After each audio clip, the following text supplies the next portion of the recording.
ઈશ્વર જે જીવતા છે અને આપણને જીવતા રાખે છે, આપણને તાજગી તંદુરસ્તી આપે છે, માટે આપણે જગ્યા પર એકઠા થઈ શકેલા છે.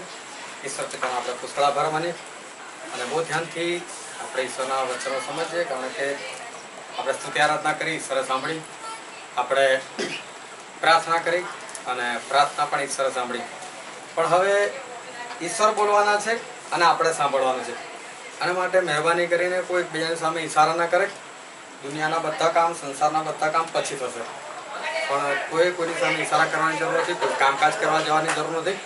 પરંતુ આપણે ઈશ્વરના વચન અંત સુધી, શરૂઆતથી લઈને અંત સુધી ખૂબ ધ્યાનથી સાંભળીએ, કે જેથી કરીને ઈશ્વરને માન અને મહિમા મળે. ભલે માનવાની વાત પછી આવે, પણ જો ખંતથી સાંભળીશું નહીં તો માનીશું ક્યારે? એના માટે આપણે સાંભળવા તરફ ધ્યાન દરેક, બીજા બધા કામોના પડતા મૂકીએ. કોઈની સામે ઈશારો ન કરે, કોઈ બીજા કામકાજની અંદર ગૂંથાય નહીં, કારણ કે આપણે પ્રભુ ઈશ્વરને માન અને મહિમા આપનાર છે. આપણે બાઇબલના વચન તરફ જઈએ અને બાઇબલની અંદર નવા કરારની અંદર લૂકની લખેલી સુવાર્તા અને તેનો 8મો અધ્યાય. નવા કરારમાં 65 નંબરના પાન પર લૂકની લખેલી સુવાર્તા તેનો 8મો અધ્યાય અને આપણે વાંચીએ તેની 22મી કલમથી લઈને 25મી કલમ સુધી. એ અરસામાં એક દાડો તે પોતાના શિષ્યોની સાથે હોળી પર ચડ્યો.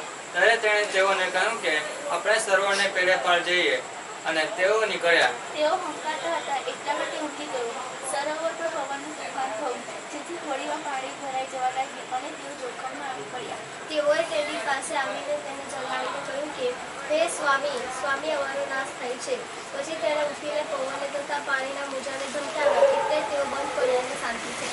તેણે તેઓને પૂછ્યું કે તમારો વિશ્વાસ ક્યાં છે?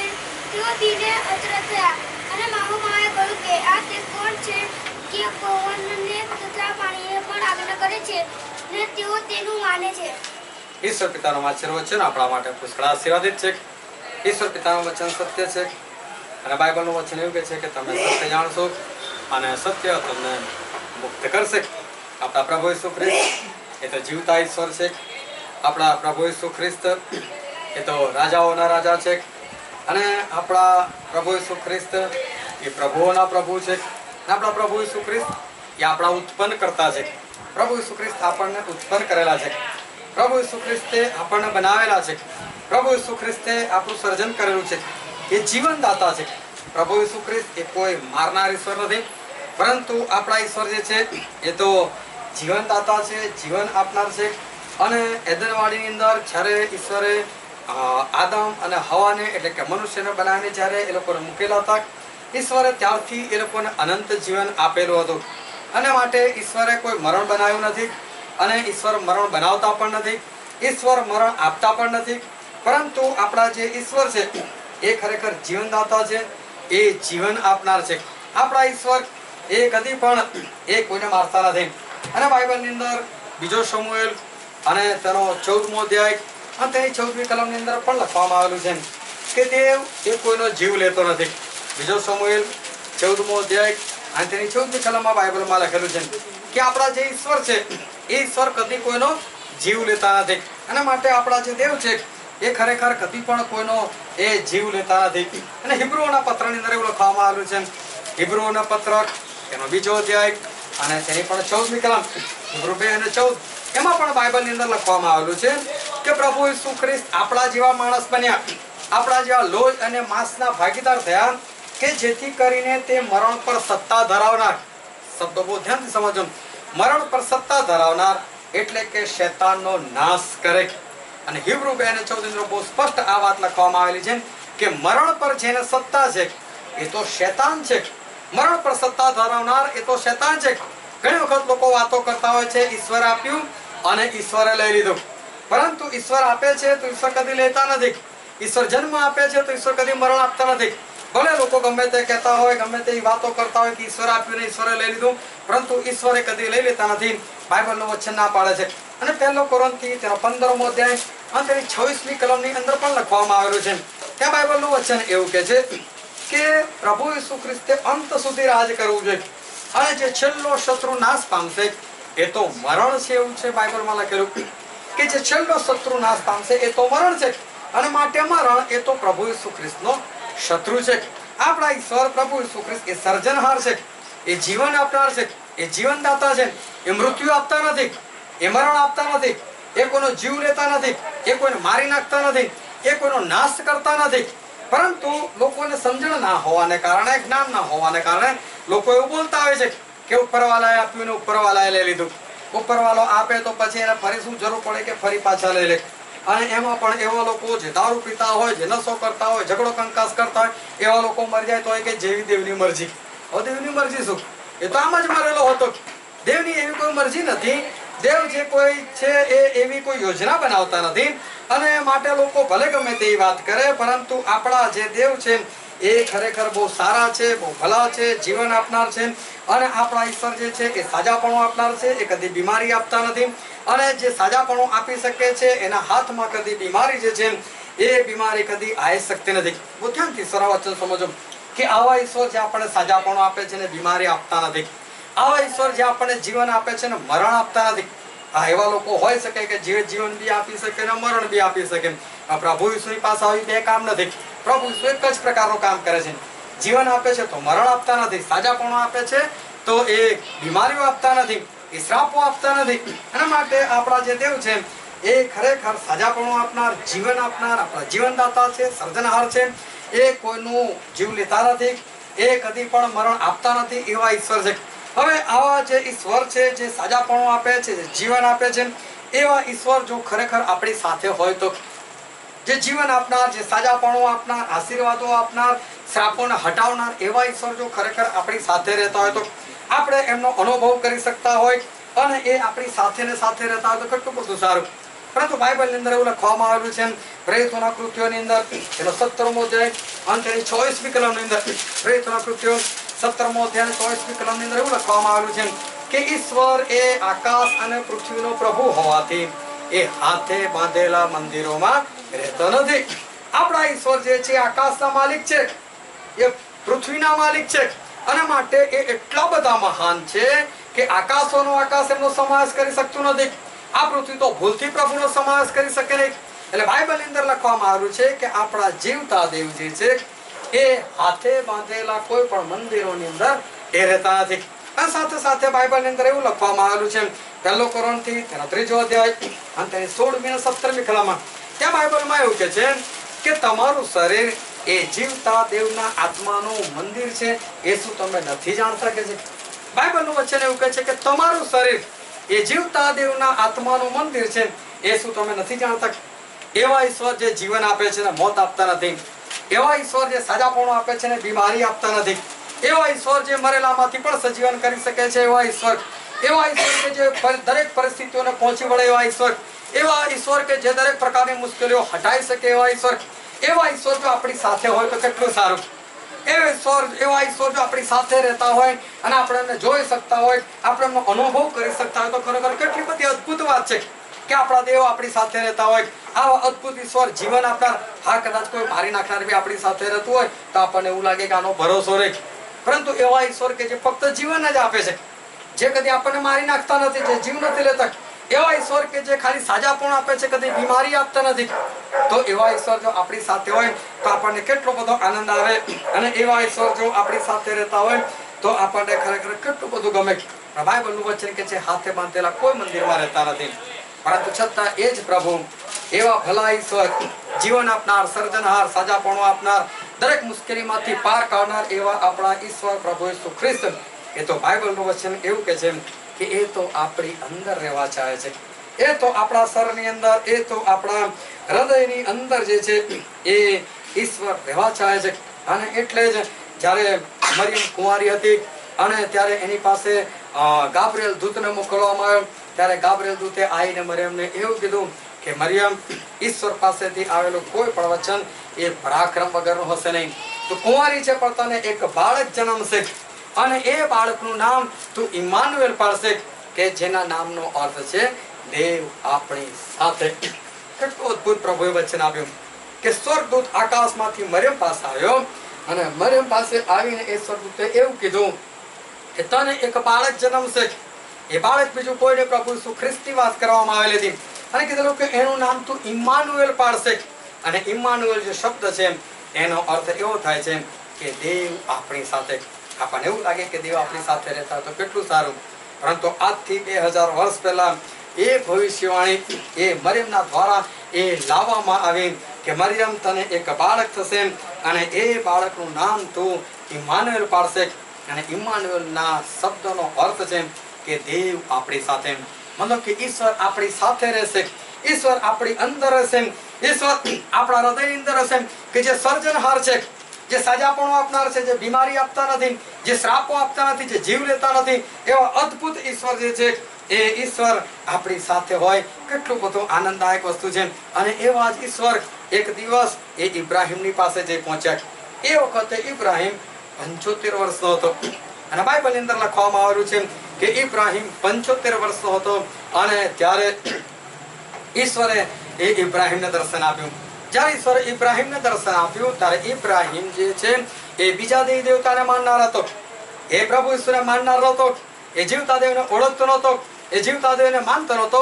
પરંતુ એવા સમયે ઈશ્વરે ઇબ્રાહીમને દર્શન આપ્યું અને ઈશ્વરે ઇબ્રાહીમને દર્શન આપીને એવું કીધું, ઇબ્રાહીમ તારો દેશ છોડ, ઇબ્રાહીમ તારા સગાને છોડ, ઇબ્રાહીમ તારા બાપનું ઘર છોડ અને જે દેશ હું તને દેખાડું તે દેશમાં તું જા. હું ધ્યાનથી ઈશ્વરના વચન સમજજો કે ઈશ્વરે ઇબ્રાહીમ સાથે વાત કરી અને ઇબ્રાહીમને કીધું કે ઇબ્રાહીમ જે દેશ હું તને દેખાડું એ દેશની અંદર તું જા. અને ઈશ્વરે ઇબ્રાહીમને કીધું કે ઇબ્રાહીમ તું 75 વર્ષનો થઈ ગયો છે અને હજુ સુધી તને એક પણ બાળક નથી જન્મ્યું. ઇબ્રાહીમ તું 75 વર્ષો છે, તું વૃદ્ધ થઈ ગયેલો છે, તારી સ્ત્રી 65 વર્ષની છે અને તને એક પણ બાળક નથી. પરંતુ ઇબ્રાહીમ તું ઘરની બહાર નીકળ. અને ઘરની બહાર નીકળીને ઇબ્રાહીમને કહે, જો આ ધૂળ જે છે એ ધૂળના રજકણ તું ગણી જો તારાથી ગણાતા હોય તો. અને ઇબ્રાહીમ જે છે એ ગણી શકતો નહોતો. ઇબ્રાહીમ કે પ્રભુ મારા માટે અસંભવ છે. ઈશ્વર એને સમુદ્ર કિનારે લઈ ગયા અને એને સમુદ્રની રેતી ઉચકીને કીધું કે લે આ સમુદ્રની રેતીના કણને ગણીને દેખાડ. અને ઇબ્રાહીમ એ લાચારી દર્શાવે છે કે હું આ સમુદ્રની રેતીના કણને ગણી શકતો નથી. ઈશ્વર રાતે એને બહાર કાઢે છે અને કહે છે આકાશમાં જો. અને ઇબ્રાહીમને કહે, જો ઇબ્રાહીમ આ આકાશના તારા જો તું ગણી શકે એટલા સંતાન તારા થશે. કેટલું અદ્ભુત ઈશ્વર એને વચન આપ્યું કે 75 વર્ષનો એક વૃદ્ધ માણસ જેની પાસે એક પણ બાળક નથી, ઈશ્વર એ 75 વર્ષના વૃદ્ધને જેની સ્ત્રી 65 વર્ષની છે એને ઈશ્વર એવું કહે છે પૃથ્વીની રજકણ જેટલા, સમુદ્રની રેતી જેટલા કે આકાશના તારા જેટલા હું તારા સંતાન કરીશ. અને ઇબ્રાહીમ જે છે બહુ ખુશ થઈ ગયો. ઇબ્રાહીમે પોતાના બાપનું ઘર છોડી દીધું, ઇબ્રાહીમે પોતાનો દેશ છોડી દીધો અને ઇબ્રાહીમ જે છે એ પોતાની પત્નીને લઈને એ ધીરે ધીરે ચાલી નીકળ્યો. અને ઈશ્વરે જે દેશમાં લઈ જવાનું કીધું હતું એ દેશમાં ઇબ્રાહીમ ધીરે ધીરે જે છે એ ચાલવા લાગ્યો અને એ જવા લાગ્યો. અને એમ કરતા કરતા એક દિવસ, 2 દિવસ, 1 વર્ષ, 2 વર્ષ, 10 વર્ષ, 20 વર્ષ એમ કરતા વર્ષો જે છે વીતતા જાય છે. પરંતુ ઇબ્રાહીમને એક પણ બાળક નહીં. ઇબ્રાહીમ વિચાર કરે છે કે પ્રભુએ મને કીધેલું છે આપવાનું, હું 75 વર્ષનો ત્યારે મને આપવાનું કીધેલું છે, પરંતુ હજુ સુધી એક બાળક નહીં. અને એમ કરતા કરતા કરતા ઇબ્રાહીમ જે છે એ 24 વર્ષ પ્રભુની પાછળ ચાલ્યો. અને 24 વર્ષ ચાલ્યો ત્યારે ઇબ્રાહીમ જે છે એ 99 વર્ષનો થઈ ગયો. ઇબ્રાહીમ 99 વર્ષનો થઈ ગયો અને એની જે સ્ત્રી હતી એ સ્ત્રી 89 વર્ષની થઈ ગઈ. અને બાઇબલની અંદર નોંધવામાં આવ્યું કે સારા અને સ્ત્રીની રીત પ્રમાણે થવાનું બંધ થઈ ગયું. હવે દરેક ડોક્ટર, દરેક વૈદ, દુનિયાનું દરેક જ્ઞાન એક જ વાત કહેવા માંગતું હતું કે અત્યાર સુધી આશા હતી કે સારા કદાચ માં બની શકે, કદાચ માં બની શકે, પરંતુ અત્યાર સુધી નથી બની, કોઈ સંભાવના નથી. પરંતુ બની શકે એવો કોઈ ચમત્કાર થાય અને કદાચ સારા માં બની જાય. પરંતુ હવે 89 વર્ષે જ્યારે એને સ્ત્રીની રીત પ્રમાણે થવાનું બંધ થઈ ગયેલું છે, હવે સંપૂર્ણ રીતે વાત ખલાસ થઈ ગઈ. હવે લોકોએ ના પાડી દીધી. બધા લોકો જે છે એ રહી સહી આશા પર પાણી ફરી વળ્યું કે હવે ઇબ્રાહીમ કદી પણ બાપ ના બની શકે, સારા જે છે એ કદી પણ માં ના બની શકે. અને ત્યારે ફરી એકવાર પ્રભુ એ ઇબ્રાહીમની મુલાકાત લે છે અને ઇબ્રાહીમને કહે છે, ઇબ્રાહીમ ખચિત તું જાણ કે તને બાળક થશે. અને જેવો ઇબ્રાહીમ 100 વર્ષનો થયો, જેની સારા 90 વર્ષની થઈ અને 90 વર્ષની વૃદ્ધ સ્ત્રીએ 100 વર્ષના વૃદ્ધ પુરુષ દ્વારા એક નાનકડા બાળકને જે છે એ જન્મ આપ્યો. ઈશ્વરે કીધેલું હતું ઇબ્રાહીમને કે ઇબ્રાહીમ હું આ વચન પૂરું કરીશ, ઇબ્રાહીમ હું તને એક બાળક આપીશ. તો ઈશ્વર એને બાળક આપીને જ રાખે. ભલે 1 વર્ષે નહીં, 10 વર્ષે નહીં, 20 વર્ષે નહીં, 24 વર્ષે નહીં, પરંતુ 25 વર્ષ જ્યારે ચાલ્યો જ્યારે એ 100 વર્ષનો થયો, એની સ્ત્રી જ્યારે 90 વર્ષની થઈ ગઈ, ત્યારે ઈશ્વરે ચોક્કસ એના જીવનમાં કામ કર્યું અને ઈશ્વરે પોતાનું આપેલું વચન જે છે પૂરું કર્યું. આપણને આશ્ચર્ય લાગે કે 75 વર્ષનો હતો ત્યારે ઈશ્વરે એને કેમ બાળક ના આપ્યું, એ 76 વર્ષનો થયો ત્યારે ઈશ્વરે એને કેમ બાળક ના આપ્યું, એને કદાચ 70 કે 80 વર્ષે ઈશ્વરે બાળક કેમ ના આપ્યું, અને છેક 25 વર્ષ એ વિશ્વાસમાં ચાલ્યો, 100 વર્ષનો થઈ ગયો, એ વૃદ્ધ થઈ ગયો, એની પત્ની જે છે 90 વર્ષની થઈ ગઈ, જગતનું જ્ઞાન ખલાસ થઈ ગયું. એવા સમયે ઈશ્વરે કઈ રીતે કામ કર્યું, એવા સમયે ઈશ્વરે કેવી રીતે વચન પૂરું કર્યું. આ જ્યારે આપણે વાંચીએ છીએ ત્યારે આપણને આશ્ચર્ય થઈ જાય છે કે આપણા ઈશ્વર કેવા ઈશ્વર છે. એ ઈશ્વર ઇબ્રાહીમની સાથે હતા, ઇબ્રાહીમની સાથે રહ્યા, અને ઇબ્રાહીમને ઈશ્વરે જે વચન આપેલું હતું એ ઈશ્વરે 25 વર્ષ બાદ, એટલે કે ઇબ્રાહીમ જ્યારે 100 વર્ષનો થયો ત્યારે ઈશ્વરે એ વચન પૂરું કર્યું. યુસુફ નામનો એક છોકરો હતો, 17 વર્ષનો છોકરો હતો અને ખૂબ સુંદર દેખાતો હતો, અને 17 વર્ષના છોકરાને ઈશ્વરે દર્શન આપ્યું. ઈશ્વરે સપનામાં એની સાથે વાત કરી કે તારા 11 ભાઈઓ છે ને, એ તારા 11 ભાઈઓ એક દિવસ તારી આગળ નમતા આવશે. યુસુફ જે છે એનો તો છે 11મો નંબર હતો. 12 ભાઈઓની અંદર 11મો નંબર એનો, અને એક જ ભાઈ એનો હતો કે જેનાથી નાનો હતો. બાકીના 10 ભાઈઓ જે છે યુસુફ કરતા મોટા હતા. હવે એના બધા ભાઈઓ જે છે એ યુસુફની આગળ નમે કઈ રીતે, એ યુસુફની આગળ નમતા નમ્રતાથી કઈ રીતે આવે, યુસુફ એ બધા કરતા મોટો કઈ રીતે બની શકે.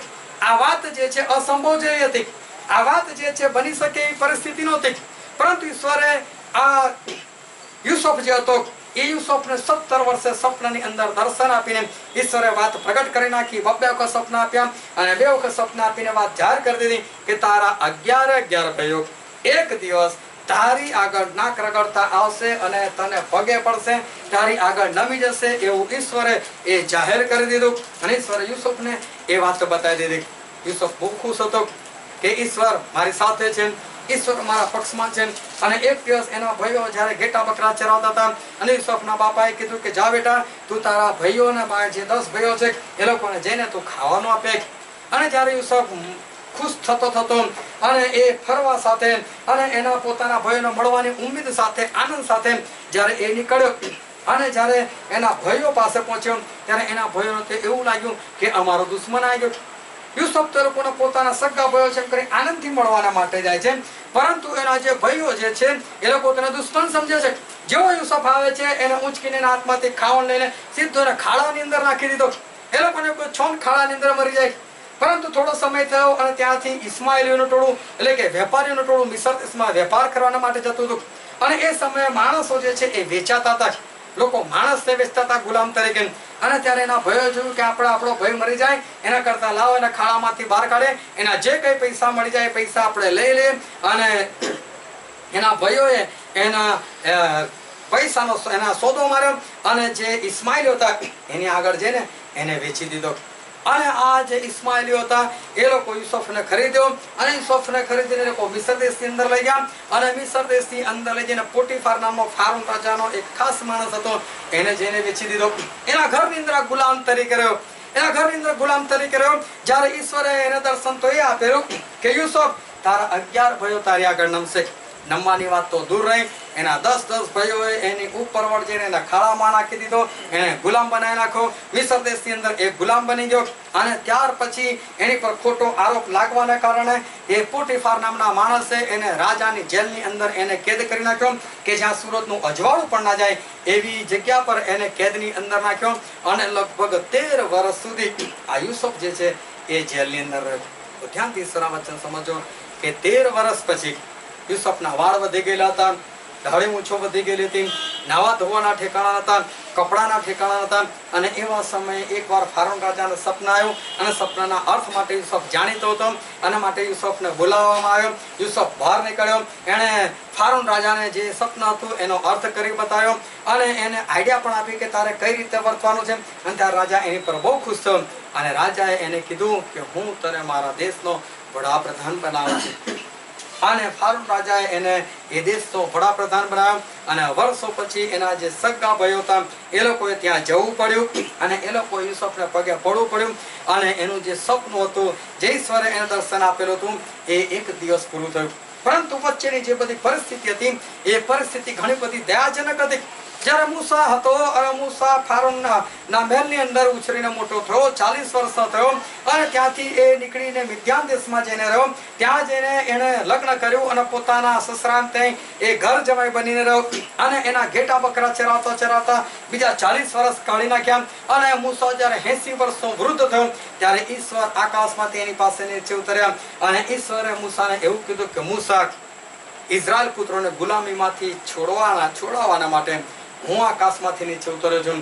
અને એમણે મૂસાને કીધું કે મૂસા, તું જા મિસ્ર દેશની અંદર અને મારા લોકોને તું છોડાવીને બહાર કાઢ. હવે આ વાત મૂસા માટે એ કઈ સામાન્ય વસ્તુ નહોતી. આ મૂસાના માટે બહુ મોટી વસ્તુ હતી કે કઈ રીતે ફારૂન પાસે જાય, કઈ રીતે જેના ઘરમાં એને ખાધેલું હતું, જેના ઘરમાં એને પીધેલું હતું, જેના ઘરની અંદર એક સભ્ય તરીકે મોટો થયેલો હતો, એને જઈને એવું કહેવાનું કે તમે લોકો નહીં મારા, પરંતુ આ ગુલામ લોકો જે છે, આ ઇઝરાયલ લોકો છે, એ લોકો મારા છે અને તું એ લોકોને છોડ, તું મારો દુશ્મન છે. એવું કઈ રીતે કહેવાય? જેણે 40 વર્ષ એને પાળી પોસીને મોટો કરેલો છે, જેને એને સારામાં સારું ખવડાવ્યું છે, સારામાં સારું એને પહેરાવ્યું છે, સારામાં સારી જગ્યા પર એને રાખેલો છે, એ મૂસા એ એવા રાજાની સામે જઈને કઈ રીતે બોલી શકે કે તું મારો બાપ નથી, તારો ને મારો કોઈ સંબંધ નથી, પરંતુ આ જે ગુલામો છે એ લોકો મારા છે અને તું એ લોકોને છોડ, મારા ભાઈઓને છોડ, મારા દેવને મળવાના માટે તું એ લોકોને છોડ. આ જઈને કેવું મૂસા માટે જે છે એ નાની વાત નહોતી, પરંતુ ઈશ્વરે મૂસાને તૈયાર કર્યો. મૂસા ત્યાં ગયો તો એટલું આસાન ના બન્યું.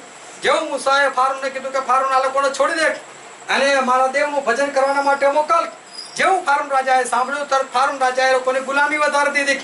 ફારૂન રાજાએ લોકોની પર જુલમ કરવાનો વધારી દીધો અને લોકો વધારે ત્રાસી ગયા. અને મૂસાએ ઈશ્વરે વાત કરી, ઈશ્વર આ શું થયું? છોડવાની જગ્યા પર આ તો ભયંકર પરિસ્થિતિ આવી ગઈ છે. અને ત્યારે ઈશ્વરે મૂસાને કીધું કે જા, હું તને કહું છું તું ચમત્કાર કર, હું તારા હાથની અંદર ચમત્કાર મૂકું છું. અને એક પછી એક મૂસાએ ફારૂન રાજાની સામે 11 ચમત્કારો કર્યા. ધ્યાનથી સમજો, એવા મોટા મોટા એને એક પછી એક ચમત્કારો કર્યા કે એક ચમત્કાર જોયા પછી ફારૂન રાજાએ એવું કહી દેવું જોઈતું હતું, જાઓ તમે લોકો જતા રહો, તમારો દેવ મોટો છે, તમે લોકો અહીંથી ભાગો. પરંતુ આ ફારૂન રાજા જે છે તો હઠીલો થયા કરતો હતો અને ફારૂન રાજા મૂસાનું કહેલું સાંભળતો નહોતો. અને મૂસા જે છે દર ચમત્કાર પછી એને એવું લાગતું હતું કે હવે છોડી દેશે, હવે છોડી દેશે. પરંતુ દરેક ચમત્કાર પછી ફારૂન રાજા હઠીલો થાય અને ફારૂન રાજા ના પાડી દે, હું તારા લોકોને નહીં જવા દઉં. અને એવી રીતે ફારૂન જે છે એ હઠીલો થયો અને મૂસા જે સમજતો હતો એના વિચારો પર પાણી ફરી વળતું હતું. ફરી એક બીજો ચમત્કાર, ફરી એક બીજો ચમત્કાર, એમ કરતા કરતા જ્યારે 11 ચમત્કારો થયા ત્યાર પછી એ મૂસાનું કહેલું એ ફારૂન રાજાએ માન્યું. અને ત્યાર પછી એ ફારૂન રાજાએ ઇઝરાયલ પુત્રોને છોડ્યા અને ત્યારે ઇઝરાયલ પુત્રો જે છે એ લોકો બધા એ આઝાદ થયા. બહુ ધ્યાનથી સમજો કે જ્યારે ઈશ્વરે ઇબ્રાહિમને દર્શન આપ્યું, ઇબ્રાહિમ 75 વર્ષનો હતો. શું ઈશ્વરે એને 76મા વર્ષે બાળક નતા આપી શકતા? શું ઈશ્વરમાં એટલી તાકાત નથી કે એને બીજા જ વર્ષે બાળક આપી દે? ઈશ્વર ધારે તો એ જ દિવસે બાળક આપી શકે એવા ઈશ્વર છે. એ સર્વશક્તિમાન છે. યશાયાના 66મા અધ્યાયની અંદર લખવામાં આવેલું છે કે શું એક દિવસની અંદર આખા દેશનો પ્રસવ થાય? શું આખો દેશ જન્મ પામે? શું આખી પ્રજા જન્મ પામે? અને પ્રભુ કહે છે હા, હું એવું કરી શકું છું, આખા દેશને જન્મ આપી શકું છું. તો શું ઇબ્રાહિમને એક દિવસની અંદર એક બાળક ના આપી શકતા? એ ચોક્કસ આપી શકતા હતા. એક જ દિવસની અંદર, એક જ દિવસની અંદર એ ઇબ્રાહિમને બાળક આપી શકતા હતા. એક દિવસ નહીં, 9 મહિના નહીં, 1 વર્ષ નહીં, 10 વર્ષ નહીં, 20 વર્ષ નહીં, પરંતુ 24 વર્ષ વીતી ગયા. અને 24 વર્ષ વીતી ગયા પછી તો પ્રેગ્નન્સી રહી. અને જ્યારે 25 વર્ષ પૂરા થયા, જ્યારે 25 વર્ષ પૂરા થયા ત્યારે ઇબ્રાહિમને એક બાળક જન્મ્યું. કેટલી બધી અદભુત વાત! 25 વર્ષ પૂરા થયા એટલે કે ઇબ્રાહિમ જ્યારે 100 વર્ષનો થયો ને ત્યારે એને બાળક જન્મ્યું. હવે આ તો આપણે બાઇબલની અંદર જ્યારે વાંચે છે ત્યારે 2-4 અધ્યાયની અંદર આ બધી વાતો પતી જાય છે. પરંતુ 25 વર્ષ ઇબ્રાહિમે કેવી રીતે કાઢ્યા હશે? જેમ જેમ દિવસો વીતતા જતા હશે એમ લોકો શું ઇબ્રાહિમને મેણા નહીં મારતા? જો તે તારા દેવી દેવતાને છોડી દીધા ને એટલે તારી પરિસ્થિતિ આવી ને, તે કોઈ બીજા દેવને માની લીધો એટલે તારી પરિસ્થિતિ આ થઈ ને. અલા ઇબ્રાહિમ, એક પછી જો તારા વર્ષો વીતતા જાય તું વૃદ્ધ થતો જાય છે, હજુ તો તું વાંચો જ છે ને. તારી પાસે આટલી બધી મિલકત, તારી પાસે આટલો બધો આશીર્વાદ, તારી પાસે આટલા બધા પૈસા, પરંતુ ઇબ્રાહિમ તું તો વાંચ્યો છે ને, તારી પાસે ક્યાં એક બાળક છે? કેટલા બધા લોકો મેળા મારતા હશે, અને કદાચ પુરુષો તો મારે કે ના મારે, પણ સ્ત્રીઓની આદત તો કેવી હોય, સારા જો ને કેવી ઇતરાતી આવે છે, કપડા તો જો કેવા સારા સારા પહેર્યા છે, એક બાળક છે એની પાસે. જયારે સારા કદાચ પાણી ભરવા માટે જતી હોય, કદાચ ને હરવા ફરવાના માટે નીકળતી હોય, ત્યારે સ્ત્રીઓ શું વાતો કરતી હશે? જેના આની પાસે બાળક છે, એવા 1-2 દિવસ નહીં, 1-2 વર્ષ નહીં, એવા 24 વર્ષો જે છે એ ઇબ્રાહિમ અને સારાએ કાઢેલા છે. ઇબ્રાહિમ અને સારાએ આવા 24 વર્ષ કાઢેલા છે, અને ત્યારે 25મા વર્ષે એ લોકોને એક બાળક જન્મ્યું. કેમ ઈશ્વરે 25 વર્ષ લગાવ્યા? કેમ ઇબ્રાહિમને 1 દિવસમાં બાળક ના આપ્યું? કેમ 9 મહિનામાં ના આપ્યું? કેમ વર્ષમાં ના આપ્યું? કેમ 5 વર્ષ નહીં, 10 વર્ષ નહીં, 20 વર્ષ નહીં, પણ પૂરા 25 વર્ષ, ત્યારે 100 વર્ષનો ઇબ્રાહિમ થયો ત્યારે કેમ એ સારા 90 વર્ષથી થઈ, એને સ્ત્રીની રીત પ્રમાણે થવાનું બંધ થઈ ગયું, ત્યારે એને બાળક જન્મ્યું? કેમ આવું થયું? અને જ્યારે એ લોકોને બાળક જન્મ્યું ત્યારે એ લોકોએ નામ પાડ્યું ઈસહાક. અને ઈસાકના નામનો અર્થ એ છે તે હસે છે. કેટલું અદ્ભુત વચન! ઈસાકના નામનો અર્થ છે કે તે હસે છે. 25 વર્ષથી ઇબ્રાહિમ અને સારા હસવાનું ભૂલી ગયેલા હતા. આનંદ શું છે ભૂલી ગયેલા હતા. મેળા અને ટોણા સાંભળતા હતા, પરંતુ છતાં એક જ જીવતા દેવને ઈમાનદારીથી, સત્યતાથી એ લોકો વળગી રહેલા હતા. ઈશ્વરની સાથે સાથે ચાલતા હતા, ઈશ્વર એમની સાથે સાથે ચાલતા હતા. એવા 25 વર્ષ વીત્યા, ત્યારે એ લોકોને બાળક થયું. આ 25 વર્ષ દરમિયાન વારંવાર ઈશ્વર અહીં દર્શન આપે. આ ઈશ્વરે દર્શન આપેલું છે અમને લોકોને. કોઈ મેળા મારતો હશે કે ઇબ્રાહિમ શું થયું? અરે મને કીધું છે કે પૃથ્વીની રથ જેટલા તારા સંતાન થશે. ફરી 2 વર્ષ 5 વર્ષ વીતી જાય, ઇબ્રાહિમ શું થયું? એક બી બાળક દેખાતું નથી. ના, મને પ્રભુએ ફરી દર્શન આપેલું છે, મને કીધેલું છે કે રેતીના કણ જેટલા બાળકો થશે. ફરી 2 વર્ષ 5 વર્ષ વીતે, લોકો કહે છે શું થયું? હજુ તો એક પણ બાળક નહીં. અને કહે છે કે ના, મને પ્રભુએ દર્શન આપ્યું છે, મને કીધું છે આકાશના તારા જેટલા તારા સંતાન થશે. તારા દેવ ખાલી તને દર્શન જ આપે છે, બસ ખાલી આટલું બધું તારી સાથે વાર્તાઓ જ કરે છે. તને એક બાળક નથી આપી શકતો? એના કરતા જૂના દેવને પકડી રાખ્યા હતો, તારા બાપને ના છોડ્યો હતો, તારા બાપનું ઘર ના છોડ્યું હતો, ઇબ્રાહિમ તારી આ પરિસ્થિતિ આવત? કેટલા બધા મેણા ટોણા ઇબ્રાહિમે સાંભળ્યા છે, સારાએ સાંભળ્યા છે. ત્યારે 25મા વર્ષે બધા લોકોના મોઢા બંધ થઈ ગયા. હાલેલુયા! 25મા વર્ષે સર્વ લોકોના મોઢા બંધ થઈ ગયા. ઇબ્રાહિમ પાસે, સારા પાસે એક સુંદર બાળક છે, જેનું નામ છે ઈસાક, એટલે કે તે હસે છે. કેટલું અદ્ભુત ઈશ્વરે વચન જે છે પૂરું કર્યું. હવે આ જે ઈસાક છે ને, એની ખરેખરી કિંમત કેટલી થઈ ને એ ઇબ્રાહિમને ખબર છે. સારાને ખબર છે કે આ ઈસાક જે છે એની કિંમત કેટલી છે.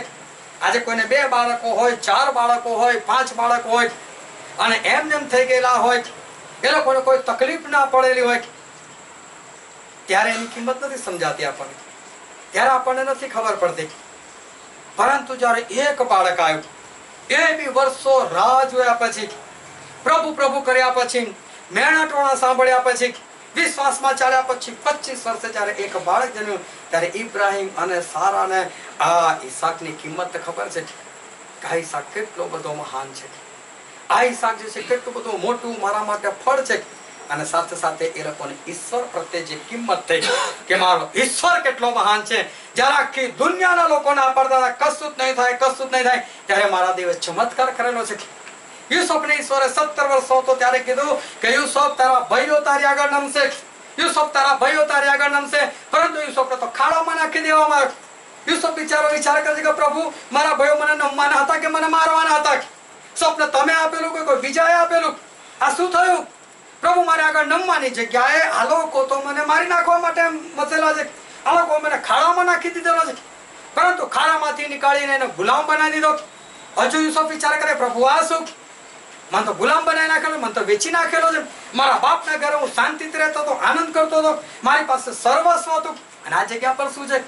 એની સ્ત્રીએ ત્યાં ખોટો આરોપ લગાવ્યો, પોટીફારની સ્ત્રીએ, અને એને જેલમાં તુરંગની અંદર કે જ્યાં પ્રકાશ નથી આવતો એવી જગ્યા પર એને કેદ કરવામાં આવ્યો. અને એવી જગ્યા પર 13 વર્ષ ત્યારે યુસુફ રહ્યો.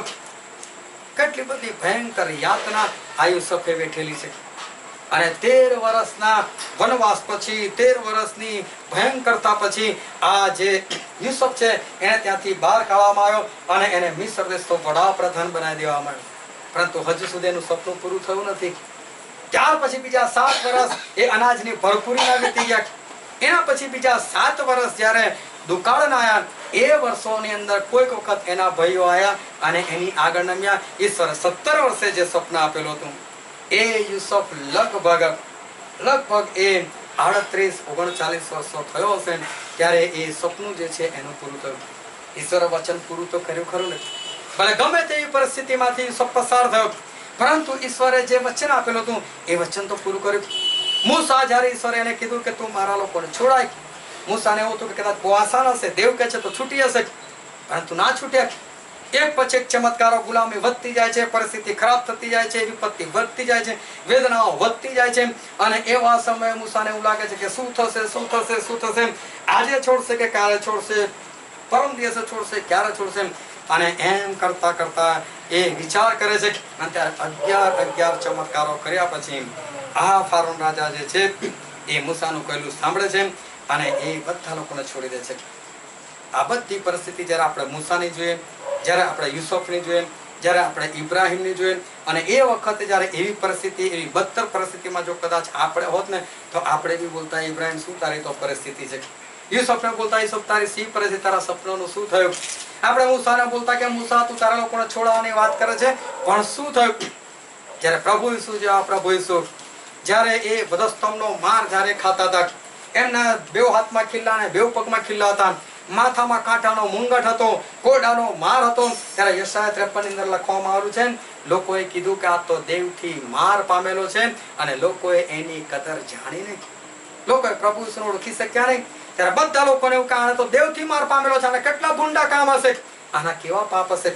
જ્યારે આપણે પરિસ્થિતિઓ જોઈએ છે ત્યારે આપણને લાગે પ્રભુના લોકો આવા, પ્રભુના લોકોને આટલી તકલીફ. કહો પ્રભુ, આ લોકોનો પ્રભુ જુઠ્ઠો છે, આ લોકોનો પ્રભુ બેકાર છે, માટે આ લોકોની પરિસ્થિતિ આવી છે. સીધા અમારી જેમ રહ્યા હોત તો આવું થાત એ લોકોને. પરંતુ જ્યારે પરિસ્થિતિ બદલાય છે અને ઈશ્વર એમનું આપેલું જે વચન છે એ વચન જ્યારે પૂરું કરે છે ત્યારે દરેકના મોઢા બંધ થઈ જાય છે અને ત્યારે દરેક પોતાના મોઢાની અંદર આંગળા નાખી દે છે કે ખરેખર આ લોકોનો જે દેવ છે એ તો ખરેખર અદ્ભુત દેવ છે. જેવા પ્રભુ ઈસુ ખ્રિસ્તે પોતાનો પ્રાણ છોડ્યો અને તરત વોચમેન બોલી ઉઠ્યો, તેના ચોકીદાર બોલી ઉઠ્યો, ખરેખર આ તો દેવનો દીકરો હતો. એ તો આવું અદ્ભુત કાર્ય જે છે એ થાય નહીં. જ્યારે ઈશ્વર એમનું કામ પૂરું કરે છે ત્યારે ખબર પડે છે કે ભયંકર પરિસ્થિતિ હતી ને તો દેવ એ લોકોની સાથે હતા. અને બાઇબલની અંદર એવું લખવામાં આવ્યું છે, આપણે વાંચીએ ઉત્પત્તિનું પુસ્તક તેનો 12મો અધ્યાય તેની પહેલી કલમ.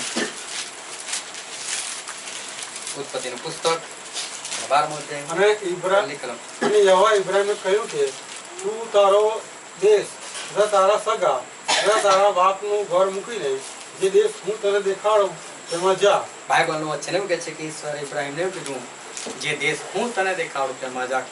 કદાચ આપણને કોઈ ફોન કરે, કદાચ આપણને કોઈ એવું કે ભાઈ તું અમદાવાદ આવજે ને, કદાચ કોઈ એવું કે નાગપુર આવજે ને, કદાચ કોઈ એવું બી કે કાનપુર આવજે ને, તો આપણે તરત નકશામાં જોઈ લઈએ. આપણે કદાચ કોઈને પૂછી લે ત્યાં કઈ બસ જાય છે, કઈ ટ્રેન જાય છે ને આપણે ત્યાં પહોંચી જઈએ. પરંતુ ઈશ્વરે તો શું કીધું, જે દેશ હું તને દેખાડું ને એમાં તું જા. કોઈ નામ નથી આપ્યું. એનો મતલબ ઇબ્રાહીમ જ્યાં જ્યાં ચાલતો જતો હશે ને ત્યાં ઈશ્વર એની સાથે ચાલતા જતા હતા. ઇબ્રાહીમ હજુ સીધું જવાનું છે, ઇબ્રાહીમ હવે ડાબી બાજુ વળવાનું છે, ઇબ્રાહીમ હવે જમણી બાજુ વળવાનું. લોકો મેણા ટોળા મારે છે, લોકોને પ્રભુ દેખાતા નથી, પરંતુ પ્રભુ સાંભળી રહ્યા છે મેણા ટોળા. લોકો ઇબ્રાહીમને સતાઈ રહ્યા છે, પત્ની સારાને સતાઈ રહ્યા છે, મેણા ટોળા મારે છે, લોકો ચેષ્ટા કરે છે, પરંતુ પ્રભુ ત્યાં છે લોકોની સાથે. લોકોને ભલે નથી દેખાતા પરંતુ પ્રભુ ત્યાં એ લોકોની સાથે છે. પ્રભુ એ લોકોની પરિસ્થિતિની અંદર સહભાગી છે અને પ્રભુ પરિસ્થિતિની અંદર એ લોકોના મેણા ટોણા જે છે એ પોતે સાંભળી રહ્યા છે. ભલે બધાને લાગતું હોય કે અમે ઇબ્રાહીમને કહીએ છીએ, અમે સારાને મેણા ટોણા મારી રહ્યા છે, પરંતુ ખરેખર એ લોકો જીવતા દેવને મેણા ટોણા મારતા હતા અને એ લોકો જીવતા દેવને સંભળાવતા હતા અને જીવતા દેવ જે છે આ બધું સાંભળતા હતા. કારણ કે જીવતા દેવે એવું કીધેલું, જે દેશ હું દેખાડું તેમાં તું જા. એ તો દેખાડતા એની સાથે ચાલતા હતા. અને ફરી ઉત્પત્તિના પુસ્તકમાં લખેલું છે, ઉત્પત્તિનું પુસ્તક તેનો 39મો અધ્યાય અને તેની 3જી કલમ, વિસ્તાર 39:3. અને તેના શેઠે જોયું કે યહોવા તેની સાથે છે ને તે જે કંઈ કરે છે તેમાં યહોવા તેને સફળ કરે છે. બાઇબલનું વચન કે છે પોટીફારને ત્યાં યુસુફ ગુલામ હતો અને ત્યાં બાઇબલનું વચન એવું કે છે યહોવા તેની સાથે હતો. એ ગુલામ હતો. પોટીફારે કદાચ આજ્ઞા કરતો એ યુસુફ આમ કર, એની પત્ની કે ચલ આમ કર, બીજા નોકરો ચાકરો કદાચ કશું કરતા હશે, પરંતુ એ સમયે બાઇબલનું વચન કે છે યહોવા તેની સાથે હતા. ફરી આગળ 23મી કલમમાં છે ને અને કેદખાનાનો દરોગો તેને સોંપેલા કોઈ પણ કામ પર દેખરેખ રાખતો ન હતો, કેમ કે યહોવા તેની સાથે હતો. બાઇબલનું વચન કે છે યુસુફને કેદખાનામાં નાખ્યો, પરંતુ ત્યાં પણ યહોવા તેની સાથે હતો. જ્યારે આપણે ઈશ્વરના લોકો તરીકે જ્યારે ખરાબ પરિસ્થિતિની અંદરથી પસાર થાય, જ્યારે બની શકે આપણા ઘરની અંદર શાંતિ હોય, બની શકે આપણા જીવનની અંદર શાંતિ હોય, બની શકે લોકોને એવું લાગતું હોય કે આના જીવનની અંદર સાપો છે, કદાચ આને ખાવાનું નથી મળતું, કદાચ આને પીવાનું નથી મળતું, ભલે લોકો મેણા ટોણા મારતા હોય, ગમે તેવી પરિસ્થિતિ હોય, પરંતુ આપણા દેવ કેવા છે? એ ગમે તેવી પરિસ્થિતિમાં એમના ભક્તોની સાથે રહેનાર છે. એ જો યુસુફ ગુલામ હોય તો ત્યાં એની સાથે રહેનાર છે. એ જો જેલમાં હોય તો ઈશ્વરની સાથે જેલમાં રહેનાર છે, ભલે લોકોને દેખાય કે ના દેખાય. એ ઇબ્રાહિમ ચાલતો ચાલતો જતો હોય, તડકાની અંદર ચાલતો હોય કે ચોમાસાની અંદર વરસાદની અંદર ચાલતો હોય કે પછી શિયાળાની ઠંડકની અંદર ચાલતો હોય, પરંતુ મારા દેવ એની સાથે ચાલતા ચાલતા જાય છે. ઈશ્વર એ ઇબ્રાહિમની સાથે હતા, ઈશ્વર એ યુસુફની સાથે હતા. નિર્ગમનના પુસ્તકમાં લખેલું છે, નિર્ગમનનું પુસ્તક એનો 4થો અધ્યાય આપણે વાંચીએ તેની 15મી કલમ. અને તું તેની સાથે બોલીને તેને શું કહેવું તે તેને શીખવજે, અને હું તારા મુખની તથા તેના મુખની સાથે હોઈશ. બાઇબલનું વચન એવું કે છે ઈશ્વર મૂસાને કીધું હું તારા મુખની સાથે હોઈશ. હાલેલુયા. એ મૂસા જે હતો એ મૂસાની સાથે પણ ઈશ્વર સતત રહે છે.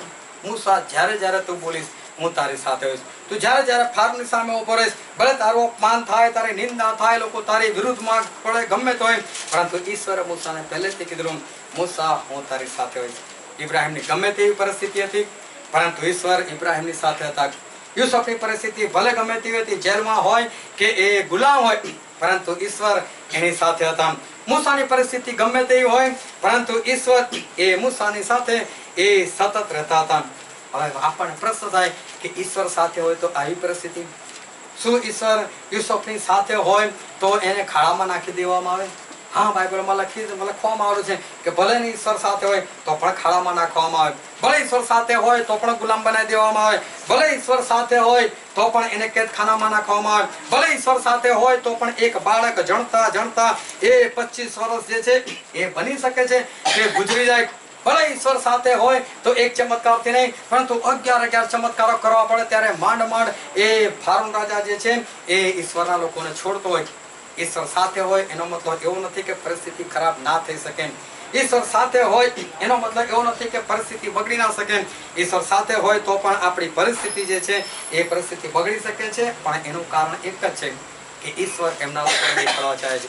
જ્યારે 25 વર્ષ થયા અને ત્યાર પછી બાળક જન્મ્યું ને તો ઇબ્રાહિમ અને સારાને એ ઈસાકની કિંમત સમજાઈ. 13 વર્ષ જેલમાં રહ્યા પછી જ્યારે યુસુફને એ વડાપ્રધાનનું પદ મળ્યું ને ત્યારે એને ખબર પડી ગઈ કે આ વડાપ્રધાન પદની કિંમત કેટલી છે. જેણે 13 વર્ષ જેલની અંદર કાઢ્યા હોય, જેણે ગુલામ બનીને જીવન કાઢેલું હોય, એવા માણસને જ્યારે વડાપ્રધાન બનાવવામાં આવે, એને જ્યારે છુટકારો આપવામાં આવે, એને જ્યારે સ્વતંત્રતા આપવામાં આવે, એને જ્યારે આઝાદી આપવામાં આવે ત્યારે એની કેટલી બધી ખુશાલી હોય. પરંતુ તો આમ જ કોર્પોરેટર હોય, ગવર્નર બનેલો હોય, ધારાસભ્ય બનેલો હોય અને એમ કરતો કરતો કદાચ એ વડાપ્રધાન બી બની જાય ને તો એને વડાપ્રધાન પદની એટલી બધી ખુશી ના હોય, એટલી બધી એને કદર પણ આવે કે પદ કેવું છે. પરંતુ જ્યારે એને જેલમાંથી જ્યારે કોઈ પણ છુટકારો ના દેખાતો હોય અને 13 વર્ષ પછી જ્યારે એને છુટકારો મળીને એને જ્યારે એવી જગ્યા પર મૂકવામાં આવે ત્યારે એને ખબર પડે કે વડાપ્રધાનનું પદ જે છે એ કેટલું બધું મોટું છે. જ્યારે મૂસા એક ચમત્કારથી જો કામ નથી થતું, 2 ચમત્કારથી કામ નથી થતા અને એવા 11 ચમત્કારો કરવા પડે છે, ત્યારે મૂસાને ખબર પડે છે કે માણસોને છુટકારો અપાવો એટલે કેવી વસ્તી છે. આજે એક સેવક કોઈના માટે પ્રાર્થના કરતો હોય, કોઈને તાવ મટી જાય છતાં જીવન ના સોંપે ત્યારે એને આશ્ચર્ય થાય છે, મેં પ્રાર્થના કરીને તાવ જતો રહ્યો તો પણ જીવન નથી સોંપતા. અરે એટલું બધું આસાન નથી. શેતાન એમને લોકોને છોડતો નથી, એના માટે કેટલી બધી મહેનત કરવી પડે છે, ત્યારે માંડ છોડે છે અને ત્યારે એ જે છુટકારો મળે છે ને એનો આનંદ જ કંઈક ઓર હોય છે.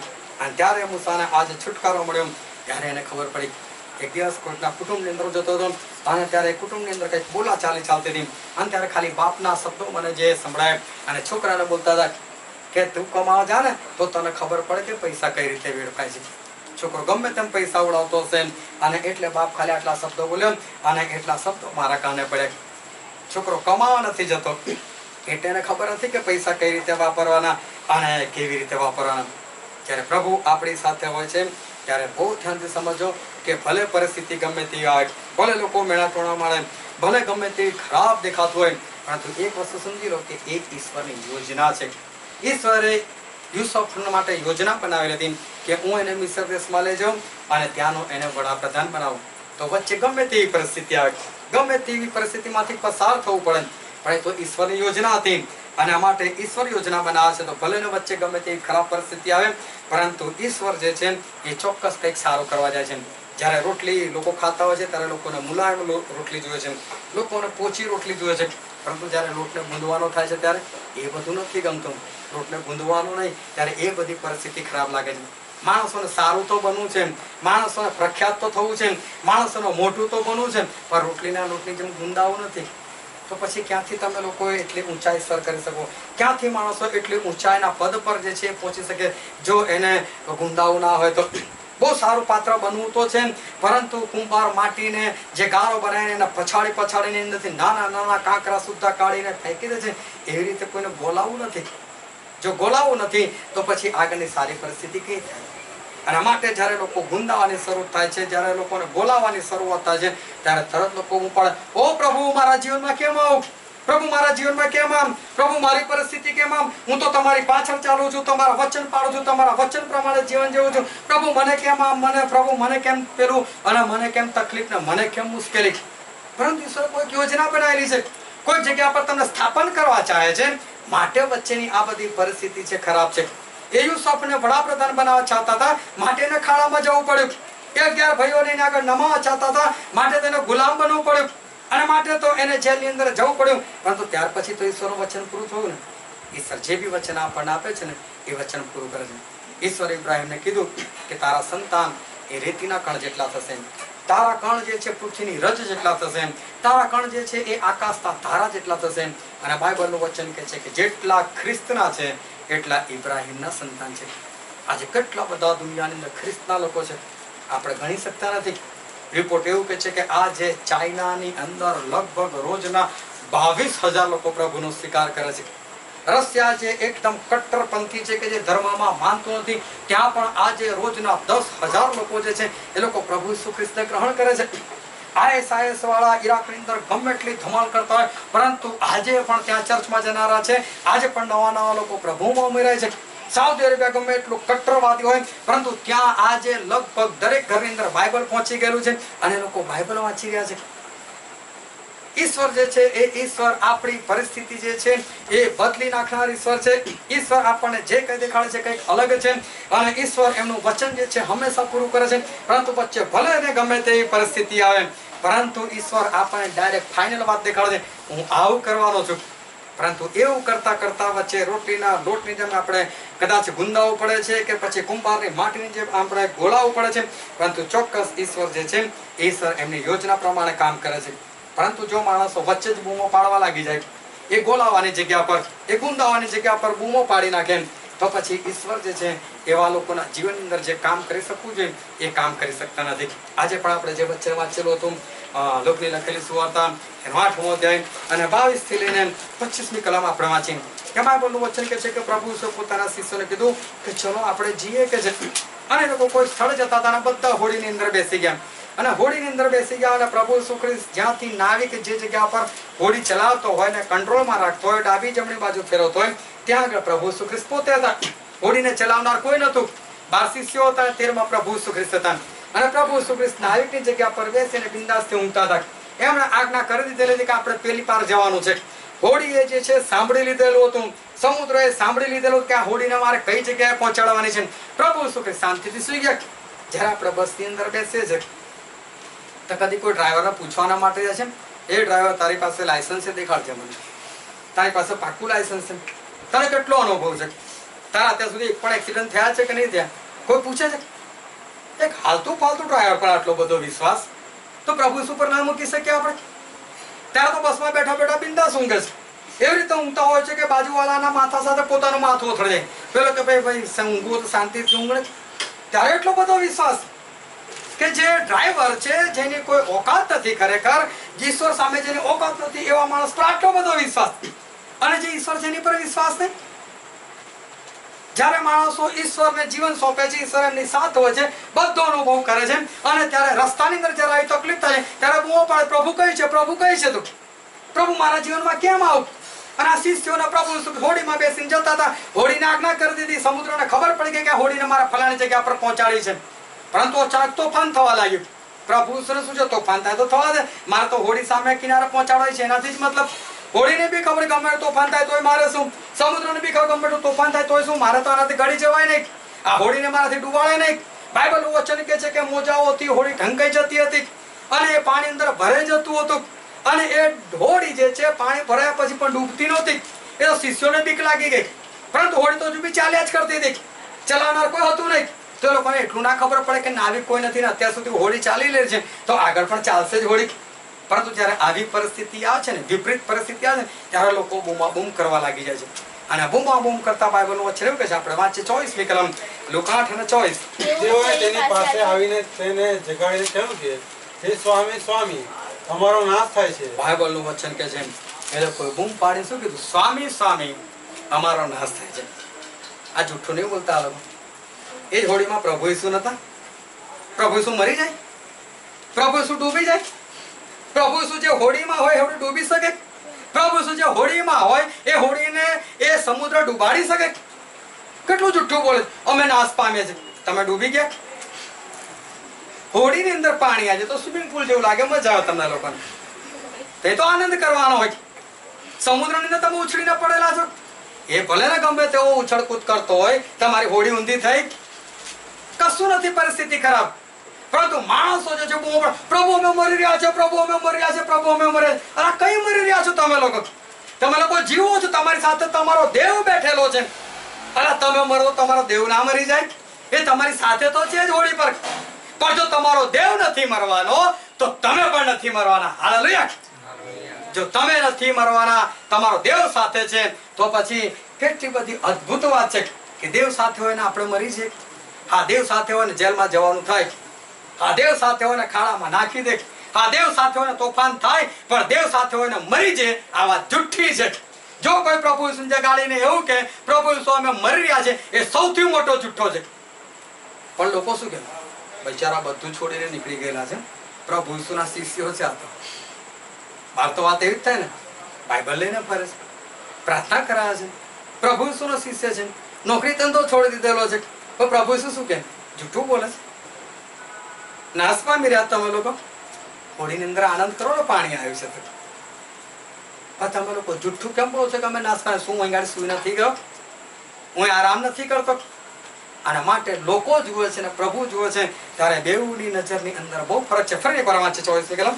તેઓએ તેની પાસે આવીને તેને જગાડીને કહ્યું કે હે સ્વામી, સ્વામી, અમારો નાશ થાય છે. બાઇબલનું વચન કહે છે, આ કોઈ બૂમો પાડી નાખી, સ્વામી, સ્વામી, અમારો નાશ થાય છે. બહુ ધ્યાનથી સમજો. પ્રભુ ઈસુ એમનો ગુરુ હતા. ગુરુ તરીકે લોકો ઇજ્જત રાખતા હતા, અને હંમેશા કોઈ વિદ્યાર્થી એના ગુરુ પાસે જાય ને તો કદાચ અદબ પાડીને ઉભા રહે, અને ત્યાં જઈને એવું કે સર, ટીચર, મને ફલાણી વસ્તુ નથી સમજ પડતી તો મને સમજાવો ને.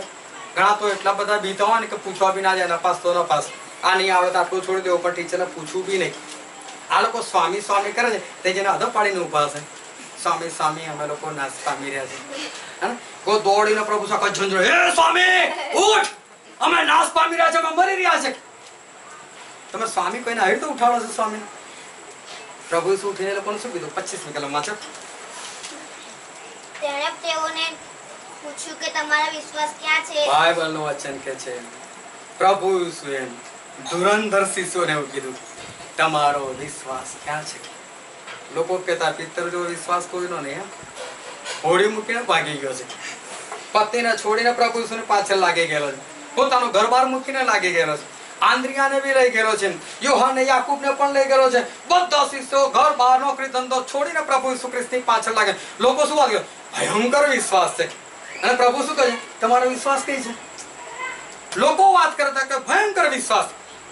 પ્રભુ ઈસુ જોવા તો પ્રભુ ઈસુ કહે તમારો વિશ્વાસ ક્યાં છે. કેટલી અદ્ભુત વાત છે કે એ લોકો પ્રભુને એવું કહે છે કે પ્રભુ અમે નાશ પામી રહ્યા છે, અને પ્રભુ એ લોકોને કહે છે કે તમારો જે વિશ્વાસ છે એ વિશ્વાસ ક્યાં છે. બહુ ધ્યાનથી સરળ વચન સમજો. આ 25મી કલમ ફરીને એકવાર વાંચો. તેણે તેઓને પૂછ્યું કે તમારો વિશ્વાસ ક્યાં છે. તેઓ ભીને અચરજ થયા અને માહોમાહો કહ્યું કે આ તે કોણ છે કે પવનને તથા પાણીને પણ આજ્ઞા કરે છે ને તેઓ તેને માને છે. બહુ ધ્યાનથી સમજો. 12 શિષ્યો ત્યાં બેઠેલા એ લોકોએ પ્રભુને કીધું સ્વામી ઉઠ, અમે લોકો નાશ પામી રહ્યા છે. પ્રભુ ઈસુ ઊભા થયા, એમણે સમુદ્રને અને પવનને ધમકાવ્યો, બધા શાંત થઈ જાઓ. એકદમ શાંતિ થઈ ગઈ. અને પ્રભુ ઈસુ શિષ્યોને એવું કહે છે તમારો વિશ્વાસ ક્યાં છે. એનો વિશ્વાસ દેખાતો નથી. તમારો વિશ્વાસ ક્યાં છે. અને 25મી કલમમાં એવું લખેલું છે આ બધા શિષ્યો અચરત થયા. એ લોકોને આશ્ચર્ય થયું. શાનું આશ્ચર્ય થયું? મારો જબરો માણસ પાણીને આજ્ઞા કરે છે ને પવનને આજ્ઞા કરે છે એનું માને છે. અલા તમને કીધું તમારો વિશ્વાસ ક્યાં છે એનું આશ્ચર્ય કરો. અમારો વિશ્વાસ નથી પ્રભુ, અમે તો ઘર બાર છોડીને આવ્યા છે, પત્ની બાળકોને છોડ્યા પ્રભુ, અમારો વિશ્વાસ નથી. એનું આશ્ચર્ય નહીં થતું. પ્રભુનું જો પ્રભુ તો મહાન જ છે, એ તો સર્જનહાર જ છે, એ તો ભયંકર જ છે, એ તો ભયાવહ જ છે, એ તો શબ્દ બોલે છે, શબ્દ અસ્તિત્વમાં આવે છે. એ તો હોડીને પણ આજ્ઞા કરે છે, હોડી તરતી તરતી પેલે પાર નીકળી જાય છે. એ સમુદ્રને આજ્ઞા કરે છે, સમુદ્ર એનું માને છે. એની આગળ ભૂત પ્રેત આવી જાય તો એને કહે કે તું જીવતા દેવનો દીકરો છે, અને લોકો નીકળી જાય છે. એ લોકો જે કે પ્રભુ ઈસુ જે કે એવું માને છે. પ્રભુ ઈસુ તો મહાન જ છે. આશ્ચર્ય શાનું? આટલો બધો મહાન. તમને કીધું તમારો વિશ્વાસ ક્યાં છે એનું આશ્ચર્ય નહીં. માણસ પોતાને તો જોતો જ નથી. ગમે એટલું ધમકાવો ને, ગમે એવું ઠપકા પણ તૈના તૈયા છે, હલવાનું જ નહીં. શું કરી શકે છે પેલો? એટલે એ તો કરી શકે છે, પણ તું સુધર ને. તને કીધું કે તારો વિશ્વાસ ક્યાં, તું સુધર. બીજાની વાત ક્યાં કરે? સ્વામી સ્વામી અમે નાશ પામી રહ્યા છે. પ્રભુ શું સાથે હોય નાશ પામે માણસ? કોઈ સંજોગોમાં નહીં. ભલે ને 25 વર્ષ લાગે, પણ પ્રભુએ વચન આપ્યું તો પૂરું કરવાના જ ને. એ કરવાના જ કરવાના. ભલે ને યુસુફ ગમે તે સમજતો હોય, ભલે ને મૂસા ગમે તે સમજતો હોય, પરંતુ મૂસાને તમે જોઈ લો કે યુસુફને તમે જોઈ લો કે ઇબ્રાહીમને જોઈ લો, એક પણ વખત પ્રભુને એવું નથી કીધું પ્રભુ શું ખરેખર છોકરો આપવાના છો? શું પ્રભુ ખરેખર 11 ભાઈઓ મને નમવાના છે? શું પ્રભુ ખરેખર ઇઝરાયલ પુત્રો છૂટશે? મને તો પરિસ્થિતિ વિકટ લાગે છે, વિપરીત લાગે છે. એક પણ વખત એ લોકોએ બળાબળાટ નહીં કર્યો. ના ઇબ્રાહીમે, ના યુસુફે, ના મૂસાએ. કેમ? એ લોકોને એક જ ખબર હતી કે મારા દેવે મને જે કીધેલું છે ને, મારે એની પર લક્ષ આપવાનું છે. એણે કીધું છે કે તારા સંતાન આટલા વધશે, તો આજે ઇબ્રાહીમ આકાશમાંથી જોયો છે કે એના સંતાનો પોતે નથી ગણી શકતો આજની તારીખમાં. એટલા સંતાનો ઈશ્વરને આપેલા છે. યુસુફે જોયું મારા ભાઈઓ મારી આગળ આવીને નમ્યા, પ્રભુએ કીધેલું છે તો કરશે જ, વચ્ચેની પરિસ્થિતિ જોવાની જરૂર નથી. પરંતુ આ શિષ્યો એ ભૂલી ગયા કે એણે હોડીને આજ્ઞા કરી છે કે તું પેલે પાર જા. એ લોકો તો વચ્ચે બૂમો પાડવા લાગ્યા, અમે નાશ પામી રહ્યા છે, અમે નાશ પામી. જ્યાં સુધી પેલે પાર નહીં ઉતરો, નાશ નહીં પામવા દઈશું. પ્રભુ પોતે તમારી સાથે તમને કઈ જગ્યાએ નાશ પામવા દે? શું તમે અધવચ્ચે મરી જશો? શું તમે અધવચ્ચે ખલાસ થઈ જશો? બૂમો પાડવાનો આપણે બંધ કરે, પ્રભુ નાશ પામી રહ્યો છે. તમારી પરિસ્થિતિ તમે ના જો, પ્રભુ વચન તમને શું આપેલું છે એ વચન પર વિશ્વાસ કરો. પ્રભુ તમને બહુ ઊંચાઈ પર લઈ જવા ચાહે છે. પ્રભુ તમને સ્વર્ગના રાજ્યમાં લઈ જવા ચાહે છે. પ્રભુ તમને અનંતકાળનું જીવન આપવા ચાહે છે. પરંતુ એની પર લક્ષ રાખો. વચ્ચે જે કઈ પરિસ્થિતિ આવે છે એ પરિસ્થિતિનો નકાર કરો, એ પરિસ્થિતિને ના જો. જે બી પરિસ્થિતિને અવગણના કરો, કારણ કે ઈશ્વર તમને કોઈ બીજી જગ્યા પર લઈ જઈ રહ્યા છે. ઈશ્વર તમને ઊંચી જગ્યા પર લઈ જઈ રહ્યા છે. અને માટે વચમાં આ રોટલીના લોટની જેમ કદાચ ગુંદાવાનો વાર આવે, કદાચ એ કુંભારની માટીની જેમ ગોલાવાનો વાર હોય, એની પર નજર ના નાખો. ઈશ્વરે જે વચન આપેલું છે એ વચન પર ધ્યાન રાખો. ઈશ્વર ચોક્કસ એ વચન પૂરું કરશે. આવો આપણે આપણી આંખોને બંધ કરીએ અને આપણા મસ્તકો એ જીવતા દેવની હજુરમાં નમાય કે જે ઈશ્વર રાજાઓના રાજા છે, જે પ્રભુના પ્રભુ છે, જે કદી બદલાતા નથી, જે આપણને પુષ્કળ પ્રેમ કરે છે. દરેક જણ પોતાની આંખોને બંધ રાખે, દરેક જણ પોતાનું મસ્તક નમાવી રાખે. વાલાઓ, ઈશ્વર એક વચન આપે છે. ઇબ્રાહીમને વચન આપ્યું. ઇબ્રાહીમ આકાશના તારા જેટલા, પૃથ્વીની રચના જેટલા, રેતીના કણ જેટલા તારા બાળકો થશે. વચ્ચે કેવી પરિસ્થિતિ આવે છે, કેટલો સમય જાય છે, એનાથી કોઈ લેવા દેવા નથી. પ્રભુએ કીધેલું છે તો પ્રભુ પૂરું કરશે. યુસુફને કીધું તારા 11 ભાઈઓ તને નમશે. વચ્ચે તારે ખાડામાં જવું પડે, કેદમાં જવું પડે કે ગુલામ બનવું પડે, એની ચિંતા નથી. પ્રભુએ જે વચન આપણે 100% પૂરું કરશે. પ્રભુએ મૂસાને કીધું કે મારા લોકોને છોડાવવા માટે હું નીચે ઉતર્યો છું. એમને વચન પૂરું કરીને દેખાડ્યું. વાલો, આજે પ્રભુ ઈસુનું વચન તમારા માટે છે. મેં તમારા માટે આકાશના દરવાજા ખુલ્લા રાખેલા છે. મેં જીવનના ઝાડનો વૃક્ષનું ફળ ખાવાના માટે એ રસ્તો ખુલ્લો કરેલો છે. તમે ત્યાં આવો અને ખાઓ. તમે આનંદ જીવનના વારસદાર બનો. જે કોઈ પ્રભુ ઈસુ ખ્રિસ્તના નામ પર વિશ્વાસ કરે તેનો નાશ ન થાય, પણ તે આનંદ જીવન પામે. વાલા, વચ્ચે શું થાય છે ભૂલી જાઓ. કોઈ ગરદન કાપી નાખે છે, કોઈ મેણા ટોળા મારે છે, કોઈ સતાવે છે, બધું ભૂલી જાઓ. ઈશ્વરની યોજના શું છે ને ધ્યાન રાખો. એનો અંત શું છે ધ્યાનમાં રાખો.